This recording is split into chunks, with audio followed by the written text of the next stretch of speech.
All right, Mr. Little Rajput, what is your question? Assalamualaikum Hazur. Walaikum Salam.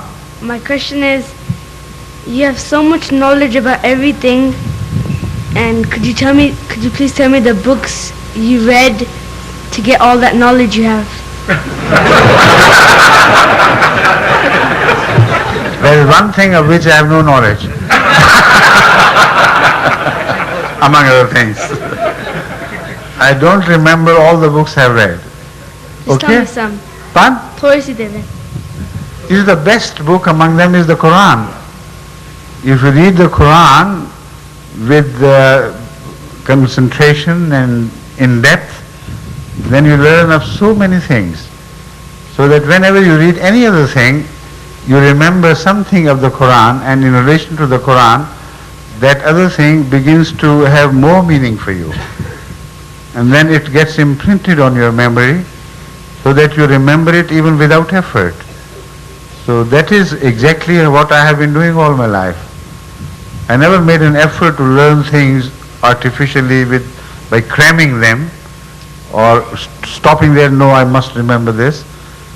But it automatically happened that whenever something reminded me of a teaching in the Quran, it immediately got registered in my mind. So I didn't have to remember the title of the books or the subject matter. Just the right thing I remembered, and that's all. That's all my knowledge. What you refer to as large knowledge. It's a small knowledge, but relevant knowledge. Thank you. Please, next. Assalamu alaikum. Wa alaikum salam wa rahmatullah. First of all, I'd like to congratulate you on your book. Which one? That I've been reading. I have not done quite yet. No, but I don't know which book we have been reading. Gulf Crisis, the New World Order. Gulf Crisis, okay, yes. It's so amazing that all the contents of the book that you spoke about during the summons, how were you able to put it together so precisely before the... Could I? Before the... Could I do it? Well, so far, what I have been seeing now, things been happening here. Yes. Everything is coming to... You see, the fact is that a lot is yet to come, but it seems perhaps not possible now. I remember those things which I predicted according to my understanding of the events. Not because God has specifically told me of something to happen in future, but if you know, go to the nature of events, know the human psychology, how the politicians work. In given situations, they will always work like they have worked before in the same situations. So my predictions were based only on my understanding of human nature and the political mind, how it works. So some of those predictions may have lost bearing with the present time only temporarily. I spoke of a future not immediate, but some future which may appear later in time. So I'm sure these things are also going to come true. But many of immediate interest to the world, people have been telling me, even non-Ahmadis, that they were surprised to see that they are going to pass as they were predicted. But I again make it clear, it was not a prediction of the religious type at all. It was just an understanding of the world events and human mind as it works. Okay? Thank you very much, Dr.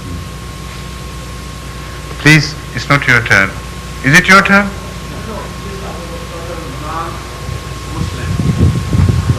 I know, but we have promised the leftovers from last night that I'll first attend to their questions.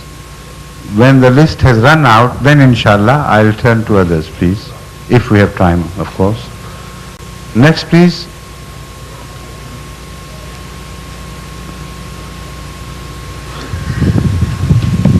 Assalamu alaikum. Wa alaikum salam wa rahmatullah. My name is Azim Dar. Yes. I have a friend who is a non-Ahmadi Muslim. Right. And who has come to my mosque to offer prayers quite a few times. Right. And I was wondering, will it be appropriate for me to go and offer prayers at his mosque at any times? Huh? his mosque he just offered prayers. If he's a non-Ahmadi? Yeah, was not Why not? Who can prevent him from doing that? He said, well, the Harambee came to this mosque and offered prayer. Can I go and pray? He himself in return. You see, there is a difference between an Ahmadi and non-Ahmadi. Do you understand the difference? Yes, I. What is the difference? Well, I mean, non-MD. Well, non-MD. First of all, non-MD Muslim I'm talking about doesn't. You see, the basic fundamental difference lies in the fact that although all Muslims believe that an Imam was promised for the latter days, but except for Ahmadis, they do not believe that that Imam has come. Yes. That is the fundamental difference in the parting of the ways. Now you believe that an Imam has been appointed directly by God, correct? Yes. The mullahs who lead the prayers, the so-called Imams in the mosques, they dare to reject the appointment of God, the appointment of an Imam by God. So now put this question to yourself. Those who believe that we have a right to reject an Imam appointed by God, and they dare do it, what sort of prayer would be behind them? You who have believed in the Imam appointed by God do not have the courage to reject a man-made Imam. They have the audacity to reject an Imam appointed by God himself. This exactly is the position. So ask yourself what your behavior should be. Yes, I know. I was just saying, because he's offered me to come to his mosque and read prayer. You explained it to him. As far as he is concerned, if he considers Hazrat Masih Maud to be an impostor, he has, this is against his personal interest to say prayers behind an Ahmadi, because there he would be following the followers of an Imam whom he believes to be an impostor. So he will be ill-advised to say his prayers behind us. And he has. But if he does, then he is most welcome. Yes. We have no objection. But your case is different. You know that the Imam has come and you have accepted him. Those who have rejected the Imam appointed by God, they have forfeited their right to be Imams themselves. Is that not logical? Or you still have some doubts? No, I understand what you're saying. Okay, thank you. Thank you. Please.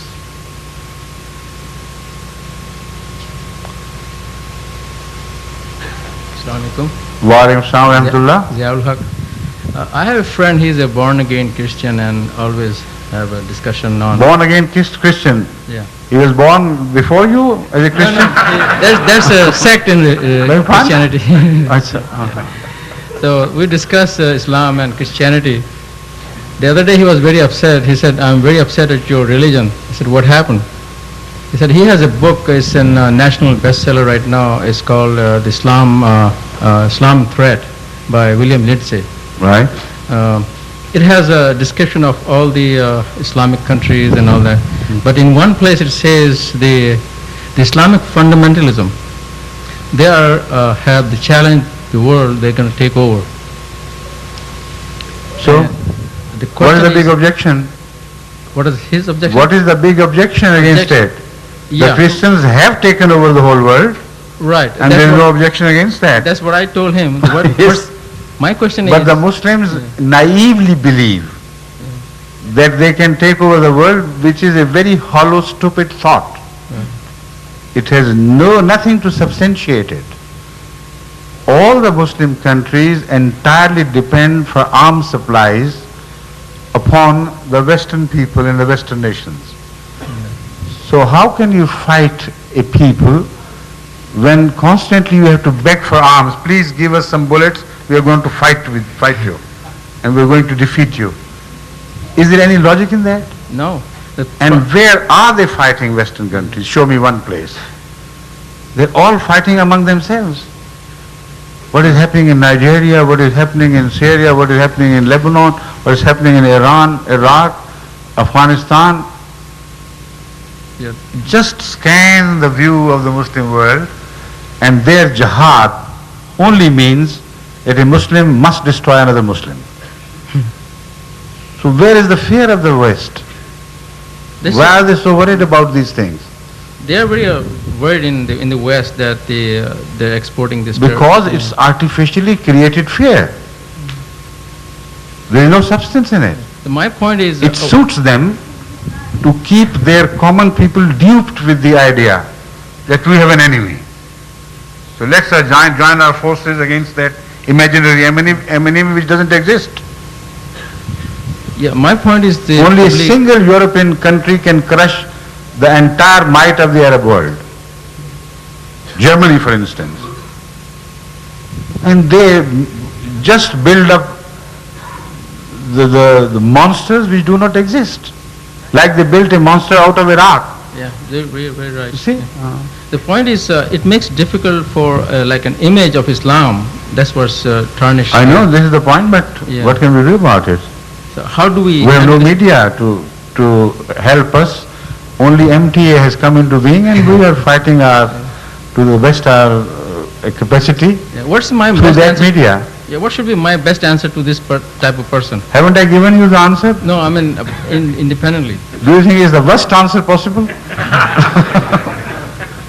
I have given you the answer. That's all I could do. Please. Thank you.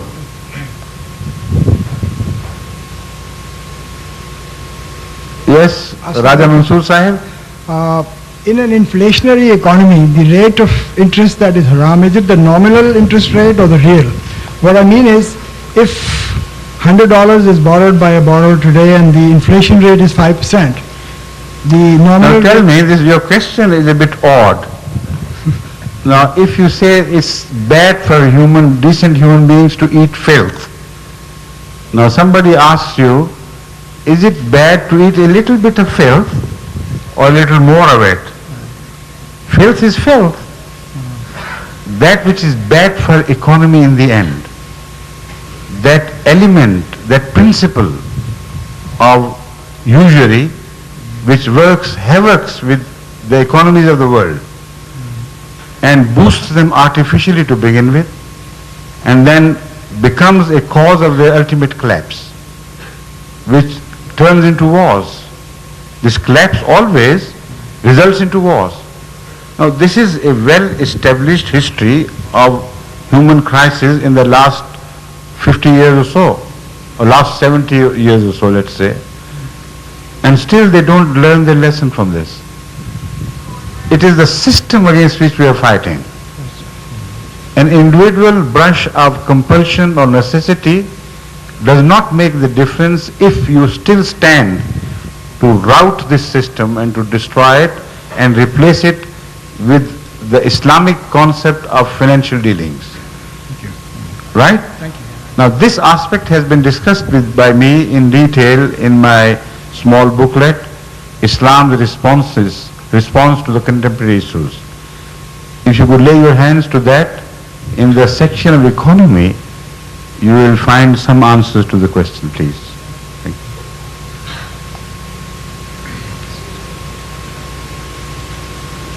Assalamu alaikum, Hazur. Assalamu alaikum, Sahibzada Sahib, how are you? Alhamdulillah, fine. You are great-grandson of Hazrat Sahibzada Abdul Latif Shaheed. Yes, sir. Is that right? That's correct. sir. Yes. My question is, recently you may have heard the anti-abortion activists where on a couple of occasions they have shot doctors who are performing abortion. While I know that Islam would not permit that, to what extent do you think Muslims should go to stop this evil of abortion? You see, I have already spoken not once but many times before that Islam only speaks of abortion in one or two verses and makes it clear without any ambiguity that if you are afraid of paucity of food, shortage of food or provisions for sustenance of life, then for that fear abortion is not permitted. Family planning is forbidden if you apply this for the purpose which I have just mentioned. And this is the only reason given against abortion by the modern people and the modern governments. So it is in direct clash with Islamic teaching. Islam does not forbid abortion if abortion is required for the health of the mother, or if abortion can cause a real danger to the life of the mother, or for any other reason which is logical and understandable. But for the fear of shortage of food, Islam rejects the idea of employment of family planning. Are you answered clearly in this? Sir, I was wondering to what extent should Muslims pursue stopping this? The civil- Muslims, you see, when you say to what extent the Muslims should start following this injunction, it creates a false scenario of Muslims abiding by Islamic teachings in every other respect. Only in this little small area they need your advice or my advice. In which Islamic teaching, area of Islamic teaching, are the Muslims following it? Show me one area. They have rejected Islam as a practical way of life. What's happening in Karachi alone is a total rejection of Islamic conduct, Islamic human conduct, human relationship. Child abduction for the sake of money, cars are taken away at gunpoints. The country is being ruled by a very well-disciplined and organized mafia, a very powerful mafia. The drug has become an order of the day. And all sorts of possible crime are being committed in that state. Right or wrong? That's right. Right. And you don't have to tell the world from yourself. Pick out any daily paper from Pakistan and it's blackened with this news. Crime of all sorts and at all levels. The opposition blames the government in power of having committed the worst possible human crimes, and the government, when it becomes opposition, same ex-opposition now in government, of exactly the same commitment of the same crimes. All the courts are full of witnesses which are liars, and everybody knows it. The judges have become for sale, and now the political parties are now openly criticizing the judges by claiming that these judges have been bought by the government to entrap their opponents, political opponents, and false cases are being registered against them. Now this is a common day experience of Pakistan. Is that Islam? Are they not committing fornication? Are they not committing rape there? Only one or two cases of abortion draw the attention of the whole world, Islamic point of view. Where is Islamic point of view respected? Show me that area in life. This is a superficial question. It has no relation to the realities. It has no bearing on the Muslim conduct. Even if it is made clear to them that Islam rejects the concept of abortion, they would continue to do so, because they cannot afford to have children born to unmarried girls or raped women or this and that, which has become a common crime in the country. So just in relation to the real life, this question seems to be so odd and misplaced, as if it is an alien question, like visitation of an unidentified object. It does not relate to the realities of Muslim world. I was referring, sir, to the United States. Beg pardon? I was referring to the United States, where there's a lot of, they're showing disobedient the abortion activists, they would block clinics, for example. You see, it's more applicable here. I was criticizing the situation in Pakistan only because you asked this question with reference to Islam. But this is true in every case, applicable to every country. Here, according to my studies, more than 30% births are illegitimate. So when the rate of illegitimacy is so high, what sort of talk that is, that does Christianity permit this or Christianity permit that? Where are the Christian values being observed? It's just a superficial hollow talk, totally repulsive to human nature. When you are living a lie to the ideals you hold to be high moral ideals or religious ideals, there such talk is just meaningless, just a political exercise. Thank you. Thank you very much.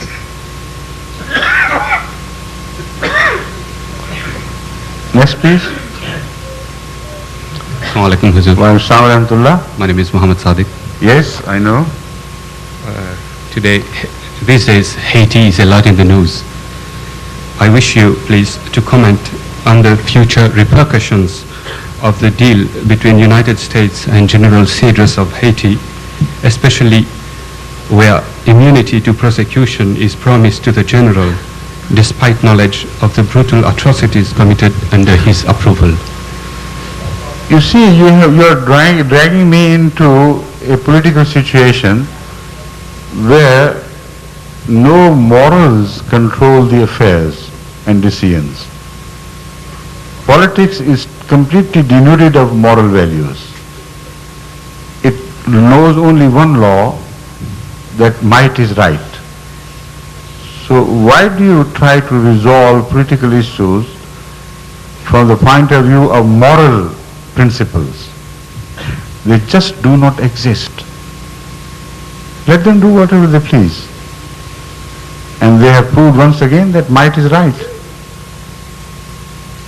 Values, it's so exasperating to human nature, such hollow talk of democratic values. You know what happened recently in Russia, in USSR? A democratically elected president of the parliament, the speaker of the parliament, was dethroned. With whose help? With the help of America. Where the high moral talk of democratic values and you're standing behind all the democratic government and things. And what is happening in Bosnia? Which principles, moral principles are involved there? So don't drag me into something which is just hollow, superficial and meaningless. What serves the purpose of a politician, that is right. Which does not serve the purpose of a politician, that is wrong. And this is the only law they know. There is no other law that exists. Thank you. Thank you. Assalamu alaikum, Hazur. Wa alaikum salam. Yes. My name is Nasir Karamat. Yes. Hazur, I have two questions if I have your permission. Yes. The first question relates to a book that I recently completed. The Yes. title of the book is Ageless Body, Timeless Mind. Right. And it is written by a very prominent doctor Right. in the US. Right. Throughout the book, the doctor has made several references to famous Indian sages of what they said people should be doing in terms of their daily activities, etc., which would increase their lifespan and also create a sense of timelessness in their minds, Yes. controlling their minds to control their bodies. What I wanted to get an understanding of, Hazur, if you would please, what is the Islamic... Before you complete your question, let me suggest a question which should be addressed to the author of the book. Just inquire from him, what is the average lifespan in India? The lowest among the third world countries. And they're talking of increasing lifespan to almost eternity. If those sages do not work for their own people, why should the people living outside should follow that advice and reduce their own span of life? I understand that.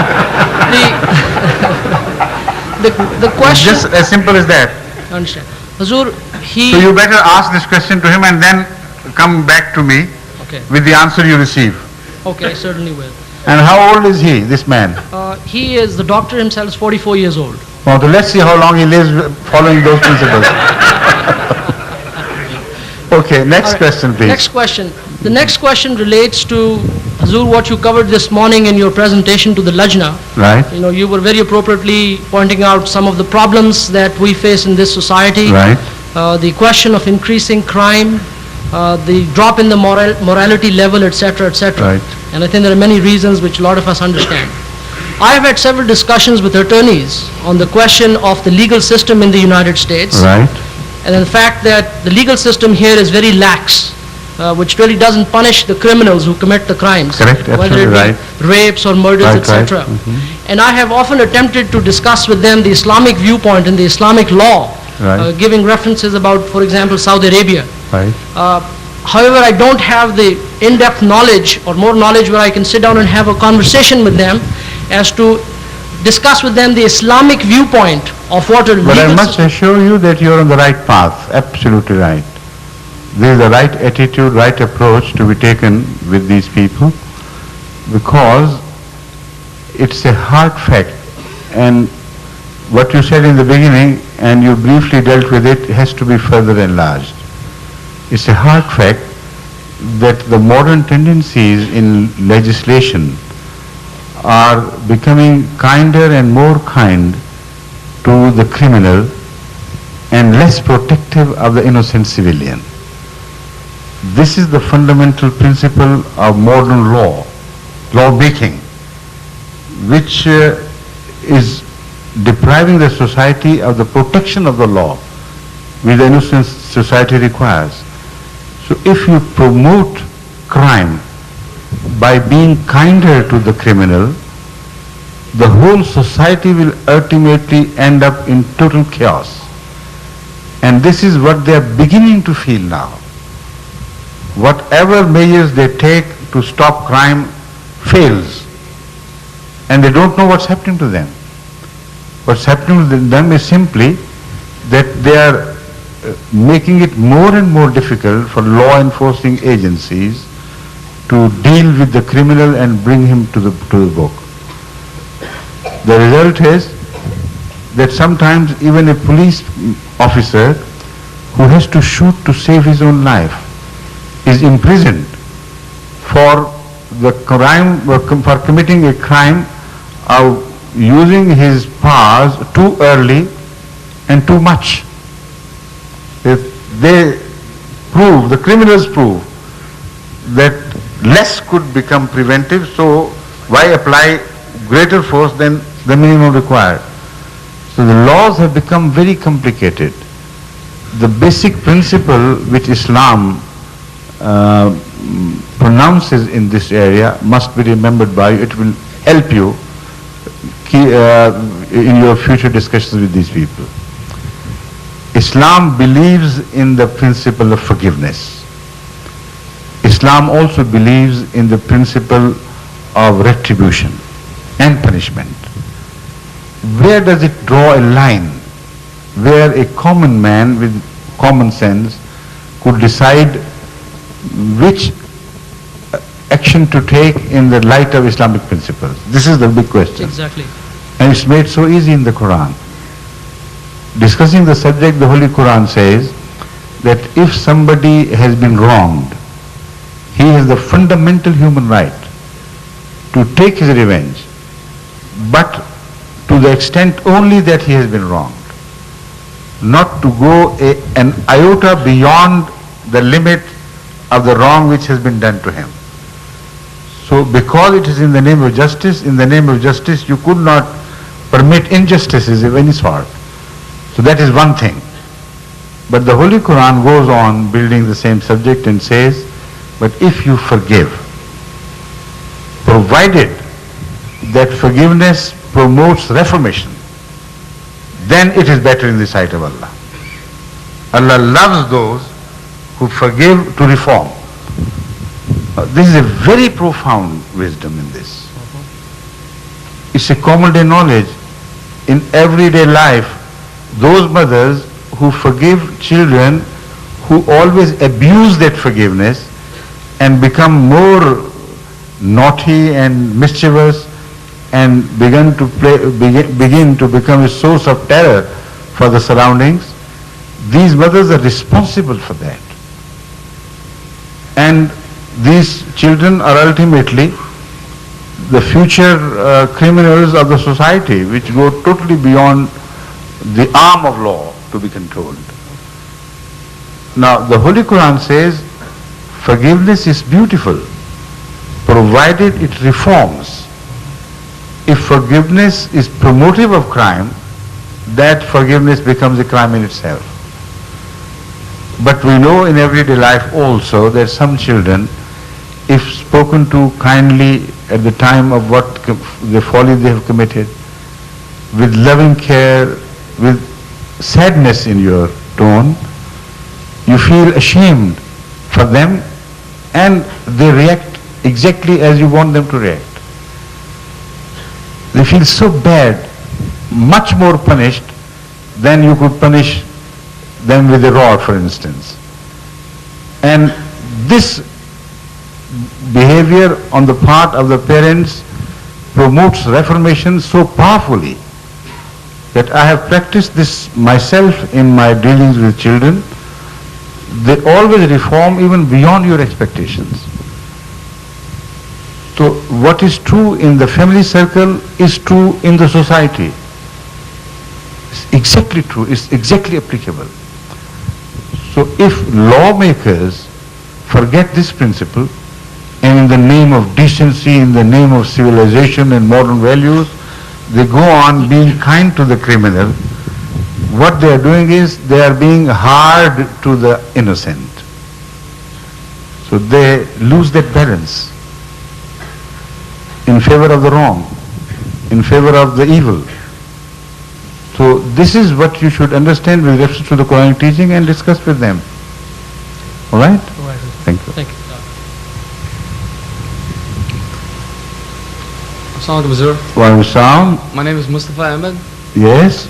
Are you the last of those who wanted to ask a question last night? I don't know if Uncle There's some more. Yeah. Okay. My question Are you sitting behind the last one and moving along with them as they come forward? Somebody like you should work as a full stop. You know, sit behind the last person you announced and move along with him. Okay? Otherwise, like cars, you know, if you keep enough space between two cars, other cars enter the space. Okay, yes, yeah. please. I want to know what's the Islamic belief on UFOs. You know, do we believe in life in other planets? Islamic viewpoint on UFO is that if there is enough evidence of something, you must believe in it.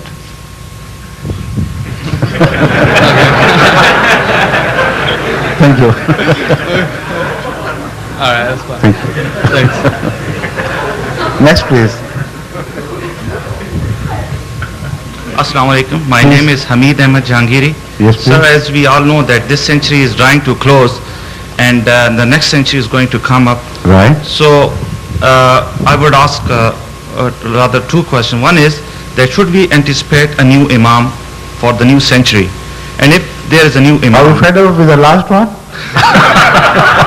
He has, to my mind, sir, he has fully served the targets he had set at the beginning of this century. Who told you that during the lifetime of a Khalifa, there should be another imam appointed just in the name of Mujaddid? Now, if that is what you think, you have been proved wrong. Because the century with reference to which this promise was made was not Christian century. No concept of Christian century existed at that time. It was the Muslim century, which is over by a large margin now. Hazrat Khalifatul Masih Salis lived to see the turn of the century, or was about to see the turn of the century when the last century was still a few years, I think, when he died.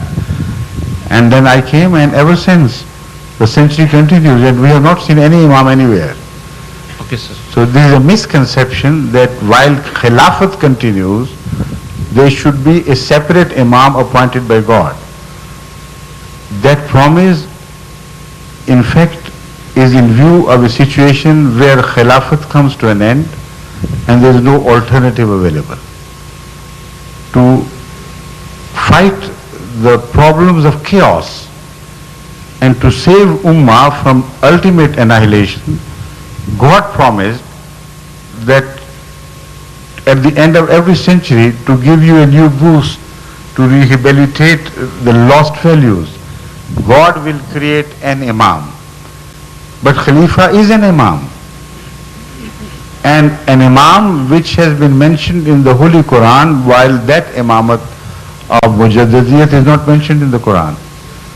So in the lifetime of a Khalifa, it is inconceivable that another Imam is created only for the purpose practically to create disorder and split in a well-united, well-organized Jamaat. So forget about it. The century is over, nobody has seen an Imam other than the Khalifa. Right, sir. Nor will they ever see one, if they wish to. Sir, second part is that during this century we have been doing this jihad bil kalm as we were taught, and that's the real Islam. But as we follow the life of Holy Prophet Muhammad sallallahu alaihi wasallam, we see that there were two parts of his life. One was Dore Makkah, which we symbolize as being Ahmadi, and the other was, according to his name, Muhammad, which was sort of with like you can say it was like with power. You understand that very well, but do you also understand that he had two titles? One was Muhammad, which was similar to Moses, and the other was Ahmad, which was similar to Jesus Christ. And that is why Jesus prophesied of his coming under the name of Ahmad. So that second manifestation of Ahmadiyyat should be in the style of Christianity, which continued to suffer in patience continuously for 3 centuries. So if Masih Maud Islam was right, that he has come as in fulfillment of the prophecies of the advent of the Messiah, then his community should also prove his truth by living the life of the early Christians. Not in the detail of beliefs, of course, but there must be some strong similarity in their attitude to life. Jesus Christ did not change the law of Torah. He himself confessed that he had not come to change a jot of the book. He had only come to perfect. So the meaning was that that part which was left out by the Jews, unattended and unpracticed, he had come to fulfill that part, and that was forgiveness. Read in the Torah, it is wrong to claim that Torah does not leave room for forgiveness at all. It categorically mentions that revenge is the order of the day required by the situation prevailing in the days of pharaohs, but you can also forgive. Now that part was left completely out by the Jews, and they had become hard-hearted. So to complete the teaching, not to annul them, Jesus Christ came and emphasized the second option, that of forgiveness. So if Hazrat Masih Maud is true in his claim that he has come to fulfill the role of Ahmad, the second manifestation of Hazrat Muhammad Rasulullah, so the sword will not play a role in that, nor has it played any role so far. Sir, my second part of question was to this current day changes going on in the world. Like we are seeing countries, Muslim countries coming up even in the heart of Europe, and we are seeing Central Asian republics getting... What sort of countries are coming up in the heart of Europe? Pardon, sir? What sort of countries are coming up in the heart of Europe? At least we are seeing a Muslim entity which these, Western... Like the entity of Bosnians? At least it's a beginning of that, sir.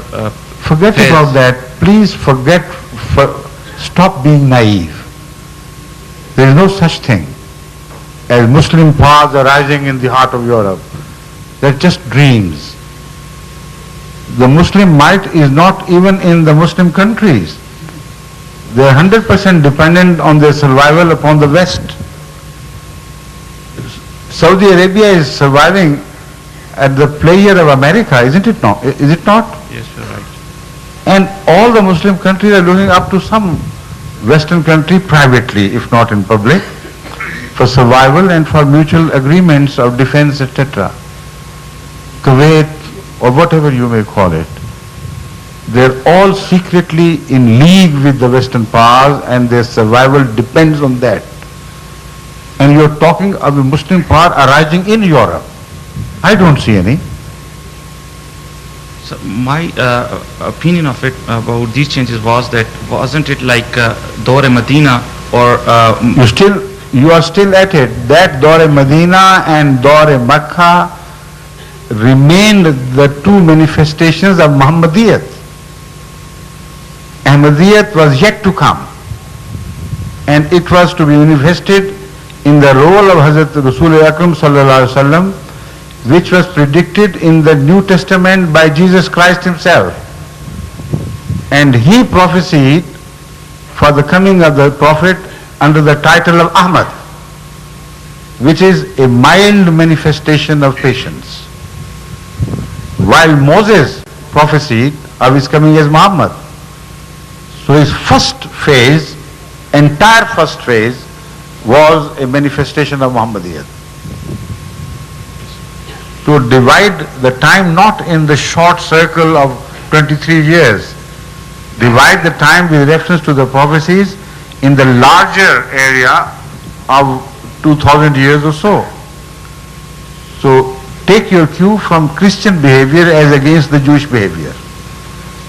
If Hazrat Masih Maud is true, as we believe is true, his followers must follow the pattern of early true Christians vis-a-vis their attitude to oppression and cruelties, etc. Now, why do you reject that attitude? So Just a moment. That patience, that suffering, resulted in the biggest religious empire in the whole world, in the whole history of mankind. Within 300 years, an empire came to be born on which the sun never set. The whole world came under the sway of Christianity. Even the world of communism was a child born out of Christianity. Is that right or wrong? Right. So when the reward is so big of being patient, then why are you running away from it? Why do you want to have access to sword again? The sword wins, of course, and at times sword is needed. That is why Allah permits the use of sword. But patience, love, perseverance are much stronger weapons. If necessity had not compelled Ahmad Rasulullah to take up arms, he would never have taken up arms. Arms were enforced upon him by enemy pursued him. He was expelled from his own homeland, and then they did not leave him in peace even there. They covered 250 miles or thereabout to attack Medina. So what else was left with him but to defend himself with sword? But all that is one single era of Muhammadiyat and the manifestation of Rasul Akram Sallallahu Alaihi Wasallam as the bringer of a law, as usherer of a new law like Moses did.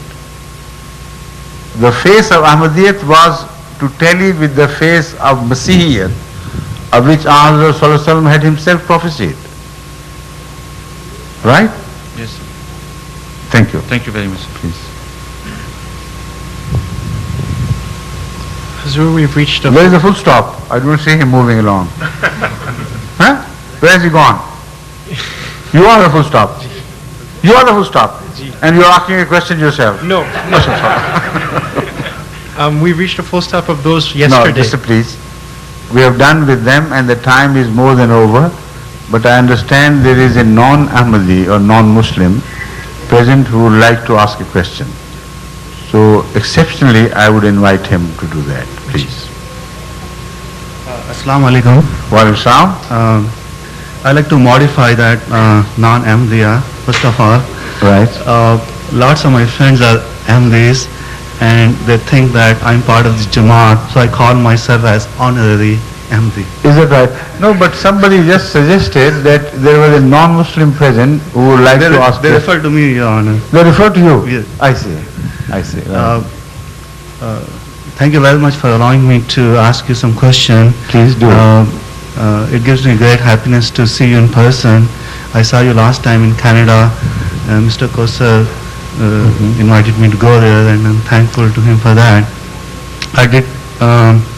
The question I'll ask you later. Please. This is in reference to that question what I'm talking right now. Right.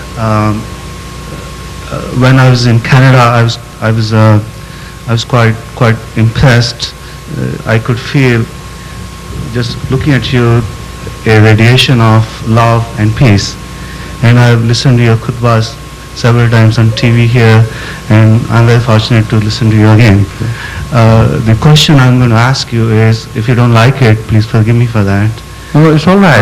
I'm quite used to questions which are even, very inimical and very. Go ahead and do it, please. The question I'd like to ask you is that, are you a prophet? No. Okay. That's all. That was my question. But I like the question because it gave me an opportunity to clarify my position. I'm not a prophet of God.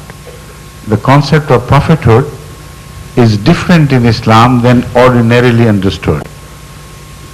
So I am a caliph of a prophet of God, who himself was a caliph of the last lawbringer prophet of God. So the word caliph also should be understood, and I'll explain it for your sake because it's sort of alien terminology to you. Khalifa literally means vicegerent. There can be a Khalifa of God on earth. When it is said somebody is Khalifatullah, it means he is a Khalifa of God. This term always applies to prophets and messengers, never to non-prophets. But if somebody is a Khalifa of Khalifatullah, then he is a Khalifa of a prophet, and he is not a prophet himself. So this is exactly my position. Thank you. Thank you. Now, shall we call it a day now? Yes. Huh? Okay. No, the Amir Sahib permits me to call it a day. Although I know it's a night. Okay, Assalamu alaikum. God bless you.